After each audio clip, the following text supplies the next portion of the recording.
Doctors believed she was a drug addict. So they never did anything. And this went on for probably 6 months. And then I had to call the police again. She wasn't living in my house. She was over visiting one night, and she began just ranting and raving, saying things that I was sexually molesting her daughter. My mother was there at the time, and it broke my heart. It still does. So I had to make her leave, and I had to call the police to come pick her up. They told me they were going to take her to the hospital for a 72-hour hold, but they let her go after 12 hours. So she was back on the streets after 12 hours. Nobody had, diagnosed her or anything. They just thought she was a drug addict, so off she went. So what is a mother to do? Here are some pictures of her. This was during her use. This is another one during her use, and you can see how she became almost like a skeleton. And then here she is in the hospital. I was able to finally get her into detox. They did a chemical detox on her, which is because she was on crystal meth.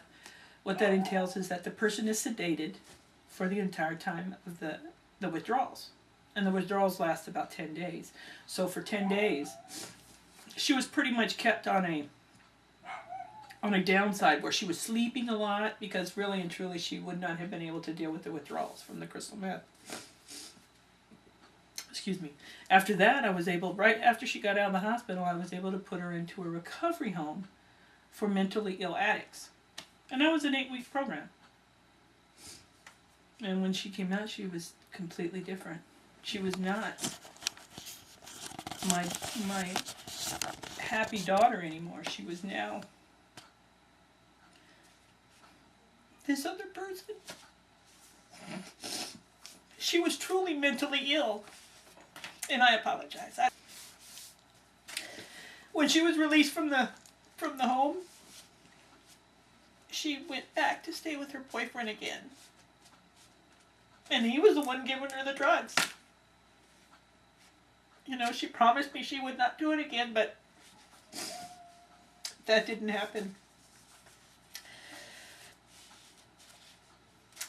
So what am I supposed to do? I decided that I was going to move. And this was a picture taken of her before we left. I mean, she looks like a normal person, but I can tell in her eyes that something is wrong. And of course, Michaela's very good. She never knew. So I moved here to Indiana, right? About a month after I got here, my daughter called and said that she was being physically abused by her cousin. So I moved her out here, got her hooked up with doctors. They were giving her medicine. They were, making sure that they were putting her on the right course of medications to help her to have at least a somewhat stable life, even though in reality, stability to them is different than stability to us. The medicines were working. I mean, she was lucid. The voices were lower in volume, because before they were really, really high. The voices were lower in volume, so she wasn't as irritated as she was when she first got here. But she didn't want to listen to the doctors. She didn't want to take their advice. The other thing is that the medicine made her gain weight. She didn't like that. She also didn't like the fact that she couldn't do what she wanted. Had to follow rules. So she made a decision to move back to California, which was very disappointing to me, because I knew when she went back there, no more medicine, no more care. She would be going down a really, really bad road, and, well, she is. Because now, when I talk to her on the phone, she's a completely different person. She has no compassion. She's accusatory, and her delusional beliefs are One of it, well, some of them are that she doesn't believe she's my child. That I'm not her mother.